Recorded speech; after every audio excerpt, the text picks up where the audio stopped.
Hey guys, it's your boy John Green. Today we're going to be talking about the Congo and King Leopold. How did they all fit together, what went down, and what can we learn from it?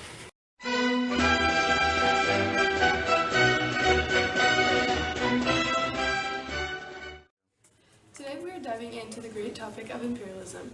Imperialism is a policy of extending a country's power and influence through diplomacy or military force. While it is in constant practice, it was mainly implemented from the 1870s to around 1914. After the Industrial Revolution, this became a very common practice for European nations searching for new raw materials and markets to sell their manufactured products throughout. Western industrialized countries sought to expand their economies by acquiring raw materials which could be transported back to factories, manufactured into desirable products, and then returned to colonial markets for sale. Imperialism became the driving force behind nation expansionism during this time. Each country was competing with one another to acquire the most land because inherently the result was power, land, and wealth.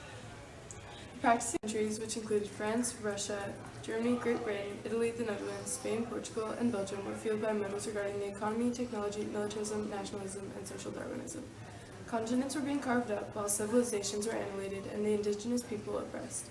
Take World War I, World War II, or any severe conflict, for instance. While there were obvious other causes, a common denominator of them all is in fact imperialism. More specifically, however, let's take a closer look at the year 1904. The Ford Model B was built. The Entente Cordiale was signed, the Battle of the Yalu River was being fought, all the while King Leopold was throwing his plan into action. Feeling left out, the small country of Belgium was planning to delve in on imperialism as well. He too wanted the ability to compete with other nations and become an omnipotent force to be reckoned with, which he believed would hold true after attaining a piece of the Congo. And so it began. King Leopold was developing his scheme at full force and was determined to acquire the Congo, including all its people, resources, and other materials so that he too could prosper his own almighty nation, while having extended power in the continent of Africa. When I get a serious craving for something I want to eat, I need some cheese, tomatoes, and olives, and maybe even some meat. I need some pizza. What is this? Africa.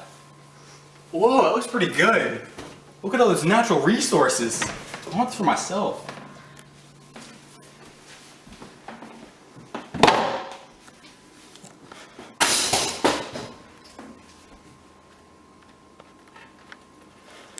Wait!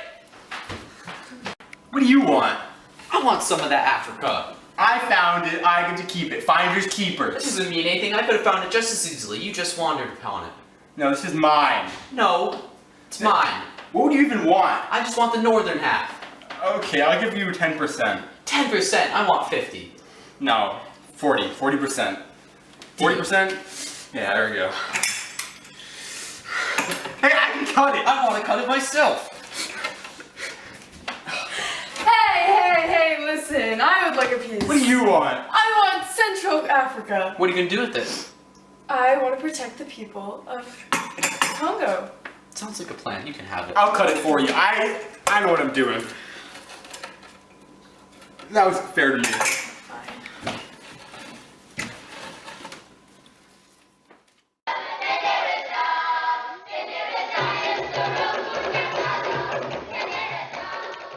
November 20th, 1840, David Livingstone set sail for Africa. David Livingstone was an explorer as well as a missionary and doctor. He was famous for exploring Africa, and while he was in Africa, he became an abolitionist. He saw the horrors of the slave trade, deepening his urge to stop it. While in Africa, Livingstone had lost all contact with the outside world for nearly 6 years. Livingstone also filled many gaps of knowledge of Central Africa. He also discovered a famous waterfall named Victoria Falls. Take me home to the place I belong. West Africa. According to the map, the mountain should be right in front of me.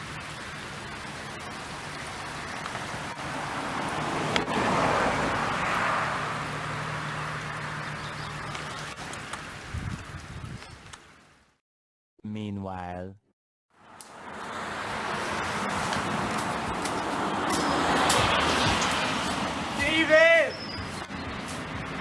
David!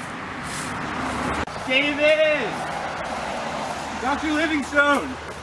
I know he's around here somewhere.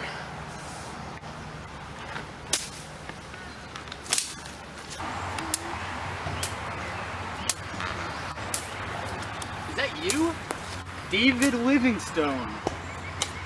I've been looking for you for 5 years. My name is Henry Stanley. I'm an explorer. So nice to meet you. Nice to meet you. So what have you been doing here all these years? I've been filling in the maps of the Central Africa. You're probably sick of this dirty Congo by now, aren't you? The slave trade needs to end. Oh, that's just horrible. Oh, whatever. Come with me. We got stuff to do.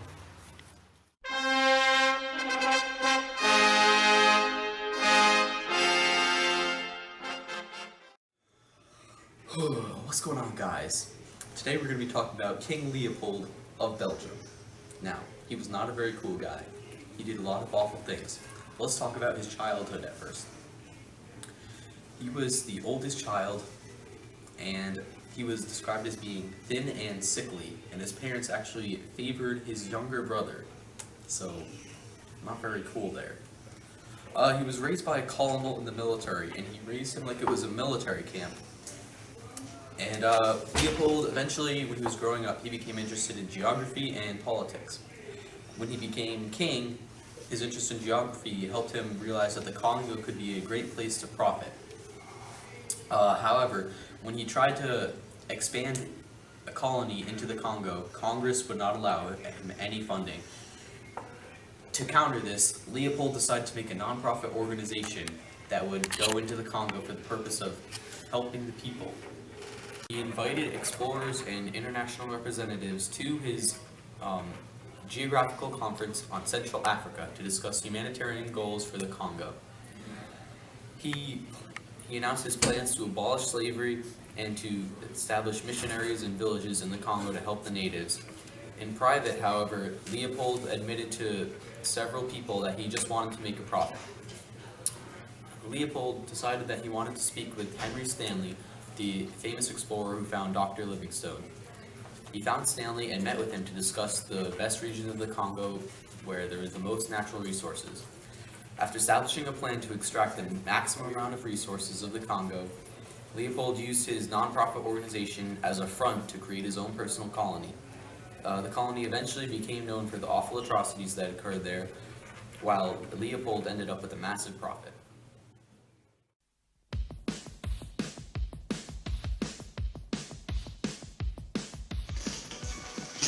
Good evening, explorers and representatives. Welcome to the first International African Association meeting.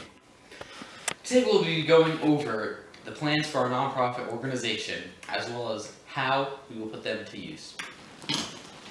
We will be collecting money from donatees all the time. We will use this money to be sent to Africa, where it will be put to good use. Thank you for your time, King Leopold. It's been a pleasure meeting you. I hope to see some donations coming. Yes, you as well. Thank you. But sir, you said that we were only going to make profit. Shh! You can't let people know that. We have to make them think this is non-profit, only for the good of the people. They can't know what we're really doing over there. They would shut us down. And Wonderfully you'll keep your devilish. mouth shut if you know what's good for you. Maybe you'll see some of those profits.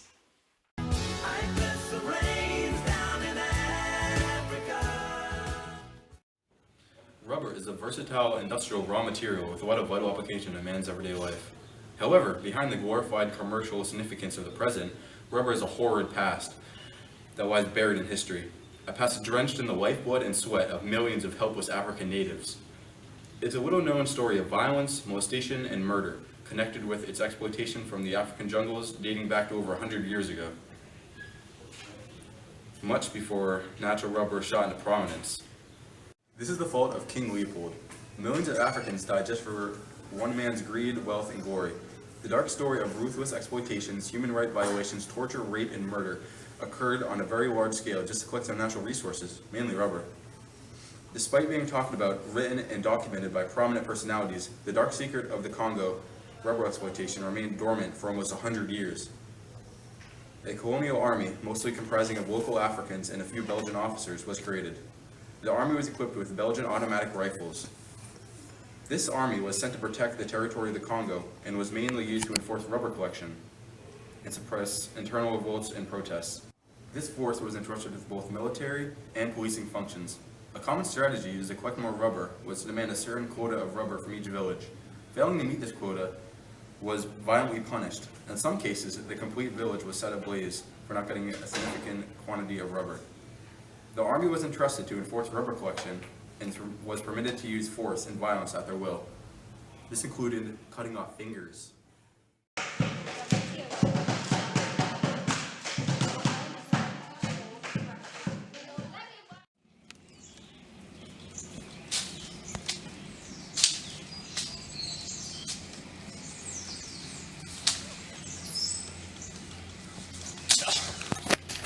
Dirty Congo makes me sick. Malaria. Makes me sick. Stop eating! Where do we get rubber around here? Rubber's in the trees. Well, give me some rubber right now. Give me some rubber!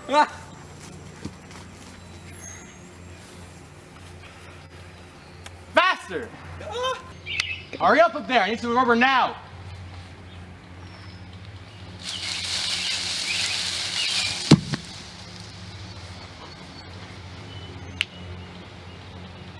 Is this rubber? Yes! Let me make sure. Seems like rubber to me. Okay. I want 10 more rubber pounds next week. Your 7 days is up. Where's the rest of my rubber? What are you doing up there? I'm getting some of my rubber for you now. Your rubber? That's King Leopold's rubber. You have no right to call that your rubber. That's our rubber. Get down here now. I have some rubber for you. What is this? It's rubber. This isn't nearly enough. But I need a lot more than that. At least 10 pounds. What do you mean is that, like an ounce? 2. I'm taking your fingers. That's not enough. No!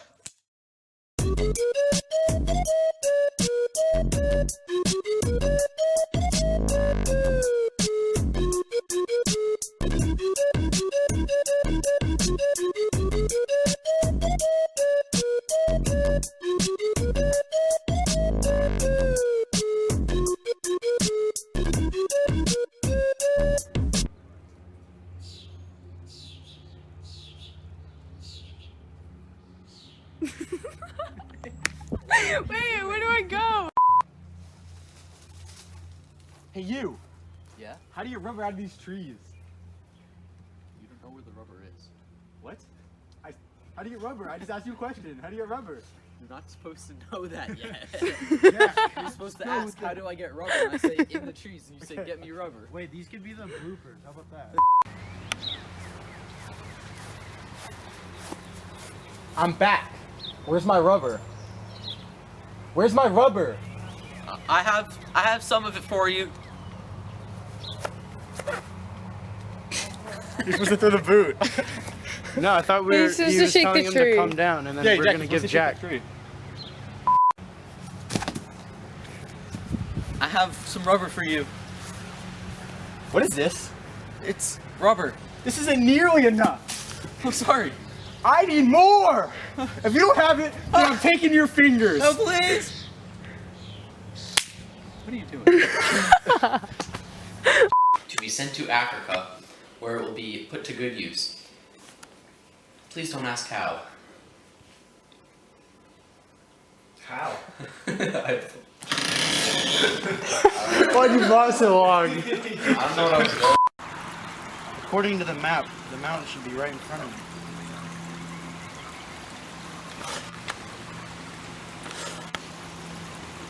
You should like point it that way.